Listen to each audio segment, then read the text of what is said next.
आजच्या व्हिडिओमध्ये आपण बघणार आहे की इंजिनिअरिंग कॉलेज चालू झालं की मुलांना खूप भीती वाटते. तर ही भीती वाटण्याचे कारण काय आहे, त्यानंतर मुलांना कुठल्या गोष्टीची भीती वाटते, त्यानंतर मी तुम्हाला काही रिअल फॅक्ट सांगणार आहे आणि ही भीती घालवण्यासाठी मुलांनी काय करावं. तर या सगळ्या गोष्टी आपण या व्हिडिओमध्ये बघणार आहे. तर सगळ्यात पहिले बघूया भीती वाटण्याचे कारण काय आहे. सगळ्यात पहिलं कारण जे आहे ते आहे की तुम्ही पॅरेंट्स सोबत नाही राहते, तुम्ही फर्स्ट टाइम आउटसाईड जाताय पॅरेंट्सला सोडून, आणि याच्यामुळे बऱ्याच गोष्टींचं आहे ना तुम्हाला मनावरती बर्डन आलेलं असतं की मला सगळ्या गोष्टी आहे ना प्रॉपरली मिळतील का नाही. तुम्ही आतापर्यंत पॅरेंट्सच्या तुम्ही कव्हरेजमध्ये होता, पॅरेंट्सचा तुम्हाला इथपर्यंत सपोर्ट होता सगळ्या गोष्टींसाठी, सगळ्या गोष्टी तुम्ही पॅरेंट्सला विचारून करत होता. पण आता नवीन याच्यामध्ये तुम्हाला तुमचे डिसिजन घ्यायचे आणि बऱ्याच मुलांना याची भीती वाटते. तर हे एक कारण आहे भीती वाटण्याचं. त्यानंतर बऱ्याच मुलांची पॅरेंट्सवरती खूप डिपेंडन्सी असते. इव्हन त्यांना पाणी, चहा, नंतर जेवण हे सगळं त्यांच्या समोर आणलेलं असतं. इव्हन ड्रेस कुठला घालायचा ते पण त्यांचे पॅरेंट्स त्यांना आणून देतात. एवढे पण डिसिजन मुलं स्वतः घेत नाही. तर एवढी सगळी डिपेंडन्सी मुलांची त्यांच्या पॅरेंट्सवरती असते आणि बाहेर आल्यानंतर मग हे सगळे डिसिजन जे आहे, ह्या सगळ्या गोष्टी आहेत, ह्या त्यांना मुलांना स्वतः करावं लागतात. तर हे एक भीती वाटण्याचं तुमचं एक मोठं कारण असू शकतं. त्यानंतर इंजिनिअरिंगची डिफिकल्टी लेवल तुम्ही आता 12th पर्यंत कसं होतं की तुम्ही कॉलेजला जायचे, कॉलेजमध्ये जे शिकवायचे ते तुम्हाला समजत होतं. पण इंजिनिअरिंगमध्ये तसं नाही आहे. इंजिनिअरिंगमध्ये तुम्ही गेल्यानंतर तुम्हाला लगेच सगळं कळायला लागेल असं नाही. तुम्हाला थोडासा वेळ जाऊ द्यावा लागेल. वेळ गेल्यानंतर मग तुम्हाला गोष्टी कळायला लागतील. कारण 12thचं शिक्षण तुम्ही जर इथे पकडलं तर इंजिनिअरिंग हे डायरेक्ट खूप वरच्या लेवलला आहे आणि ह्या मधला जो ब्रिज आहे हा गॅप भरून काढण्यासाठी थोडा वेळ द्यावा लागेल. इंजिनिअरिंगमध्ये जे सब्जेक्ट आहेत हे प्रॅक्टिकल लाईफमध्ये तुम्हाला ज्या गोष्टी दिसतात ते दिसतात त्याच्या रिलेटेड आहे.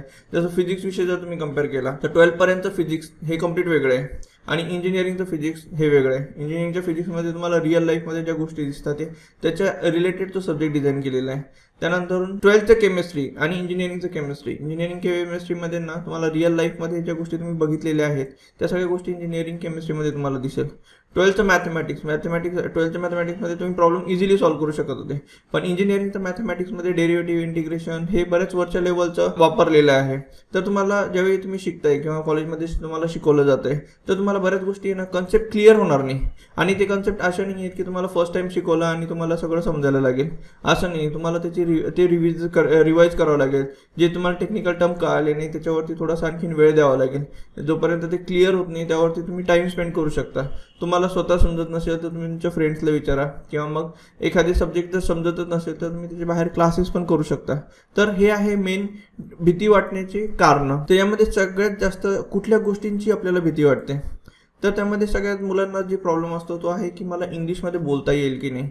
कारण बरेच मुलं जे आहे हे गावाकडनं सिटीमध्ये फर्स्ट टाइम आता आलेले आहेत किंवा मग त्यांच्या कॉलेजमध्ये 12thचं जे कॉलेज होतं 11th-12thचं तिथे बऱ्यापैकी तुम्ही तुमच्या सोबतच्या मित्रांसोबत बोलताना इंग्लिश नव्हते वापरत. तुम्ही मराठीमध्ये बोलायचे, हिंदीमध्ये बोलायचे किंवा तुमचे जे टीचर आहेत त्यांच्यासोबत पण जे कम्युनिकेशन होतं हे सगळं मराठीमध्ये किंवा हिंदीमध्ये असं चालत होतं. पण इंजिनिअरिंगमध्ये गेल्यानंतर तुम्ही जेव्हा मोठी सिटीमध्ये जाता तर तिथे ऑलरेडी एन्व्हायरमेंट असं असतं की जे प्रोफेसर आहेत ते तुमच्यासोबत इंग्लिशमध्येच कम्युनिकेट करतात.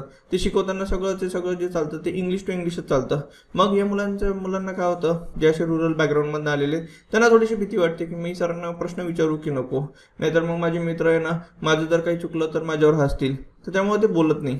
आणि इंग्लिशमध्ये बोलण्याचा हा खूप मोठा प्रॉब्लेम फर्स्ट इयरच्या मुलांमध्ये दिसून येतो. इंग्लिशमध्ये बोलायची ही जी खूप मोठी भीती आहे ना ही मुलांच्या मनामध्ये असते. बऱ्याच मुलांना इंग्लिश जे आहे त्यांना लिहिता येतं, त्यांना कळतं पण समोरचं काय बोलतोय, पण त्यांना ते एक्सप्रेस नाही करतायत. हा प्रॉब्लेम असतो. बऱ्याच मुलांच्या मनामध्ये ना खूप विचार येतात, नाही ते विचार मनामध्ये येतात. आता हे विचार कसे होईल की जसं मी काही एक्झाम्पल इथे देतो की माझी इंजिनिअरिंग कंप्लीट होईल की नाही. अरे तू आताच फर्स्ट इयरला ॲडमिशन घेतलंय, तू आता याच्याबद्दल कशाला विचार करतोय. तू जर अभ्यास केला तर तुझी इंजिनिअरिंग डेफिनेटली होणार आहे आणि तुम्हाला 12thला चांगले मार्क्स होते त्यामुळे तुम्हाला इंजिनिअरिंगला ॲडमिशन मिळाले. ठीक आहे, तर तुम्ही पण तसंच जर 12th प्रमाणे इथे जर परफॉर्म केलं तर तुम्हाला इझिली तुमची इंजिनिअरिंग कंप्लीट होणार आहे. त्यानंतर प्रश्न असा म्हणत येतो की इंजिनिअरिंग खूप अवघड आहे का, कारण जे सब्जेक्ट मला शिकवलं जातं ते मला कळतच नाही आहे. ठीक आहे, मग ते फक्त मलाच कळत नाही आहे का.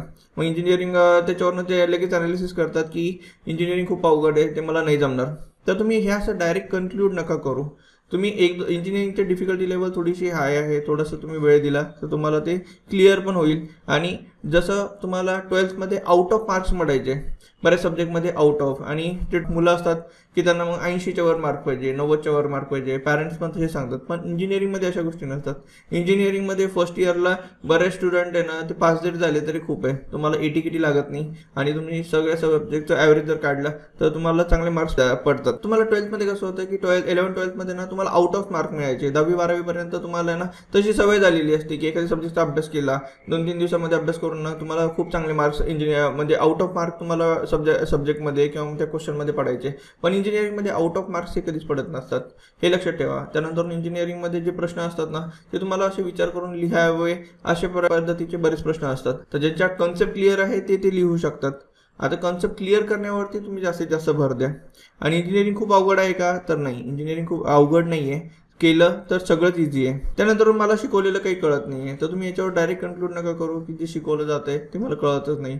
आणि हा जो प्रॉब्लेम आहे हा प्रॉब्लेम आपल्याला ओव्हरकम करता येतो. जर तुम्हाला कॉलेजमध्ये शिकवलेलं कळत नसेल तर तुम्ही प्रायव्हेट ट्युशन लावू शकता, किंवा एखादी कन्सेप्ट जर तुम्हाला नाही कळाली तुम्ही तुमच्या मित्रांना विचारा, तुमचे मित्र पण तुम्हाला सांगतीलच. ठीक आहे. ते असे खूप सारे विचार जे आहेत ना हे मुलांच्या मनात ते ना नसते ते विचार येत राहतात, कारण या सगळ्या प्रॉब्लेम्सला ना सोल्युशन्स आहेत. ठीक आहे. फक्त आपल्याला आपले प्रॉब्लेम्स फाइंड आउट करणे आणि त्याचे सोल्युशन्स फाइंड आउट करणे. आता हे नाही सारे विचार आहे ना तुम्ही जेव्हा रिकामे असतात तर त्यावेळी असे खूप विचार मनात येतात आणि याच्यामुळे मुलांना भीती वाटते. त्यानंतर बऱ्याच मुलांना खूप वाईट स्वप्न पडतात, तर त्या स्वप्नांचे ते सकाळी उठल्यानंतर मग 1-2 तास त्यांच्या डोक्यातनं जात नाही, तर त्यामुळे पण त्यांना बरीच भीती वाटते. आता मी तुम्हाला ना रिअल फॅक्ट सांगतो. रिअल फॅक्ट अशी आहे की पहिले जे 1 ते 2 वीक आहेत ना ते खूप इम्पॉर्टंट असतात इंजिनिअरिंगमध्ये, किंवा तुम्हाला तुमचं एन्व्हायरमेंट चेंज झालेलं असतं. तुम्ही आतापर्यंत आहे ना एका स्टेबल एन्व्हायरमेंटमध्ये राहत होते, तुमच्या पॅरेंट्ससोबत राहत होते, कारण 12thचे एक्झाम संपून बरेच दिवस झाले. त्यानंतर तुमच्या मधले 3-4 महिने जे आहे ते तुम्ही तुमच्या घरच्यांसोबत घालवले, बाकी सगळ्या गोष्टी एन्जॉय केल्यात. आता यानंतरून तुम्ही परत एका स्ट्रिक्ट लाईनमध्ये आलेले, स्ट्रिक्ट रेग्युलर लाईनमध्ये आलेले, परत तुमचं कॉलेज चालू होत आहे. तर हे जे एन्व्हायरमेंट चेंज झालेलं आहे तर तो ॲडजस्ट होण्यासाठी तुम्हाला वेळ द्यावा लागेल. आणि तो जो वेळ असतो ना तो 1 ते 2 आठवड्याचा असतो. इंजिनिअरिंगमध्ये जे शिकवलं पण जातं तर तुम्हाला सब्जेक्ट लगेच नाही कळणार. हळूहळू जसे तुम्ही लेक्चर पुढचे अटेंड करसाल, नंतर एक कन्सेप्ट दुसऱ्याशी जसं रिलेटेड असतो तुम्हाला एक कळालं की पुढचं ऑटोमॅटिक कळायला लागतं आणि त्यानंतर तुमचा कॉन्फिडन्स बिल्ड होतो. तर हे सगळं होण्यासाठी ना 1 ते तुम्ही 2 आठवडे द्या आणि तुमचा शेड्यूल फिक्स करा, कारण आता तुमच्या मागच्या 3 ते 4 महिन्यात ना पूर्ण शेड्यूल बिघडलेला असेल. तुमचा उठायचा टायमिंग, झोपण्याचा टायमिंग हा सगळा बिघडलेला असेल, किंवा तुमची कॅपॅसिटी पण अभ्यासाची जी आहे ती खूप कमी झालेली असेल. आता इंजिनिअरिंग कॉलेज जर बघितलं तर जवळपास 8 तास ते 9 तास त्यांचं दिवसाला कॉलेज असतं. तर तुम्हाला त्या रुटीनमध्ये येण्यासाठी ना मिनिमम 1 ते 2 आठवडे तुम्हाला द्यावे लागेल. आणि वरच्या सगळ्या गोष्टींची ज्या गोष्टींची तुम्हाला भीती वाटते ना तर आपल्या समोरचे मुलं बघा, त्यामध्ये आपल्यासारखे मुलं नसणार आहेत का जे सेकंड इयर, थर्ड इयर फायनलला शिकत आहेत. आपल्या पुढे पण बरेच पासआउट झालेले मुलं आपल्यासारखे होते, पण त्यांनी परफॉर्म केलं, त्यांनी हे जे प्रॉब्लेम्स होते याला ओव्हरकम केलं, त्याच्यामुळे ते पुढे गेले. या गोष्टींचा तुम्ही विचार करा आणि यातनं सगळेच बाहेर निघतात. या फेजमधनं प्रत्येकाला जावं लागतं. पहिले 1-2 आठवडे जर तुम्ही नाही काढले तर तुम्ही पुढच्या आठवड्याला कसं जाणार, राईट? तर या फेजमधनं आपल्याला जाणंच आहे. आता भीती घालवण्यासाठी ना कुठल्या गोष्टी कराव्या त्या मी तुम्हाला सांगणार आहे. तर सगळ्यात पहिले इंग्लिश स्पीकिंगची जी तुमच्या मनामध्ये भीती आहे ते इंग्लिश स्पीकिंग तुम्हाला काय बोलावं लागणार आहे. तर ज्यावेळी नवीन कॉलेज चालू होतं तर जे प्रोफेसर असतात त्यांना तुमच्याबद्दल जाणून घ्यायचं असतं, तुम्हाला त्या प्रोफेसरबद्दल जाणून घ्यायचं असतं, तुम्हाला तुमच्या क्लासमध्ये जेवढे मुलं आहेत ते बाकीच्यासोबत सगळ्यांच्या सोबत जर कम्युनिकेशन नाही झालं तर तुम्हाला त्यांच्याबद्दल जर माहिती मिळवायची असेल तर काय होतं, इंट्रोडक्शनचे सेशन होतात. इंट्रोडक्शन म्हणजे काय की प्रत्येक प्रोफेसर आल्यानंतर विचारतं की आता प्रत्येकाला इंट्रोडक्शन द्यायचं. इंट्रोडक्शन म्हणजे त्या मुलाने त्याचं नाव, त्यानंतर तो कुठलं गाव आहे, ब्रँच कुठले, हॉबीज कुठले, किंवा मग आणखीन यामध्ये ना काही क्वेश्चन्स ते स्वतःहून पण ॲड करू शकतात.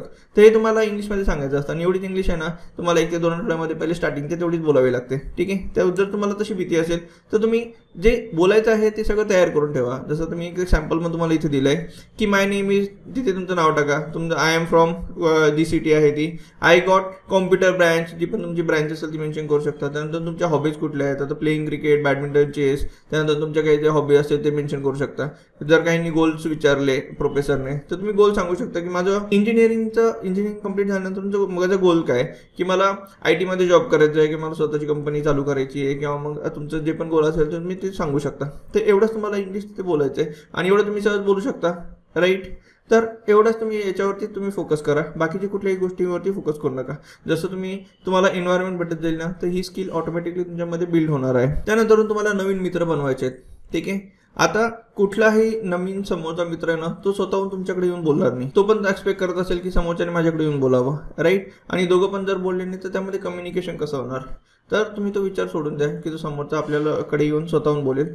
तुम्हीच त्याला जा आणि कुठल्या विषयावर पण तुम्ही टॉपिक चालू करू शकता की माझं नाव हे आहे, मी इथनं आलेलो आहे, मी इथे ॲडमिशन या डेटला घेतलं होतं, तू कधी घेतलं. इथं तुमचं जस्ट कम्युनिकेशन स्टार्ट होण्यासाठी हे टॉपिक सफिशियंट आहे. तर जास्तीत जास्त तुम्ही नवीन फ्रेंड्स बनवा. त्यानंतरून त्यांच्यासोबत तुम्हाला जास्तीत जास्त वेळ फ्रेंड्ससोबत घालायचा आहे पहिल्या 1 ते 2 आठवड्यामध्ये. त्यानंतरून त्यांच्यासोबत तुम्ही गोष्टी शेअर करू शकता. जसं तुमचे रूममेट्स आहेत, रूममेटमध्ये बऱ्याच गोष्टी तुम्ही शेअर करा. चार्जर किंवा काही वस्तू वगैरे असेल, घरच्यांनी काही फूड्स वगैरे दिलेले असेल, ते सगळे शेअर करा. ट्राय करा की तुमच्या एकाच ब्रँचमधल्या मुलांचा कसा ग्रुप बनतोय किंवा एकाच होमटाऊनमध्ये तुम्ही जर आलेले असेल, एका तुमच्या होमटाऊनमधला दुसरं कोणी जर असेल तर त्याच्यासोबत तुम्ही कम्युनिकेट करा. एका लँग्वेजमध्ये तुम्ही प्रेफर करू शकता जेणेकरून तुम्हाला बोलण्यासाठी ते कन्व्हिनियंट होईल. पहिल्या 1 ते 2 आठवड्यामध्ये ना तुम्हाला कॉलेज एक्सप्लोअर करायचे की कॉलेजमध्ये काय काय गोष्टी आहेत, किती बिल्डिंग आहेत, किती फ्लोअर आहेत, एका फ्लोअरवरती ना कुठल्या कुठल्या लॅब्स आहेत, कुठल्या क्लासरूम आहेत, ठीक आहे, त्यांना नंबर काय दिलेले आहेत.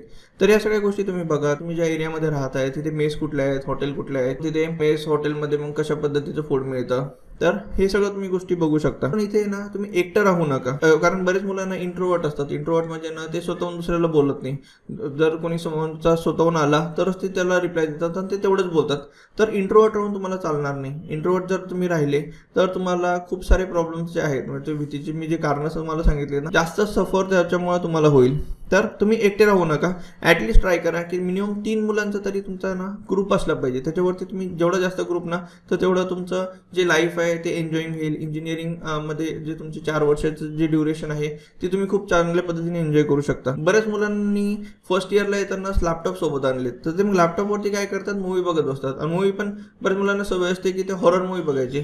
आता जर बघितलं तर स्त्री 2 रिलीज झालेलं आहे, तर त्यामध्ये पण मग तुम्ही जर हॉरर मूवी जर बघितली तर रात्री तुमच्या डोकं स्वप्नामध्ये काय, मग तो सरकटा आणि स्त्री हीच येणार आहे. ठीक आहे, तर हॉरर मूवी तुम्ही बघणं टाळा पहिल्या 1 ते 2 आठवड्यामध्ये. नंतर एकदा तुमचं शेड्यूल एकदा फिक्स झालं की त्याच्यानंतर तुम्ही बघू शकता. तुम्हाला जर आवडत असेल तर तुम्ही बघू शकता, काही अडचण नाही. या स्टार्टिंगच्या टायमिंगमध्ये तुम्हाला ना इन्स्पिरेशनल व्हिडिओ बघायचे, ते तुम्हाला मोटिवेट करतील. आणि ते मोटिवेट कसे, तुम्हाला सेल्फ मोटिवेशन मिळेल याने. तर हे व्हिडिओ तुम्ही आहे ना, ज्यावेळी तुम्हाला अशी खूप भीती वगैरे वाटते ना, तर त्यावेळी तुम्ही यूट्यूबवरती हे व्हिडिओ बघू शकता. प्रत्येकाकडे मोबाईल आहे, मोबाईलमध्ये व्हिडिओ प्ले करा.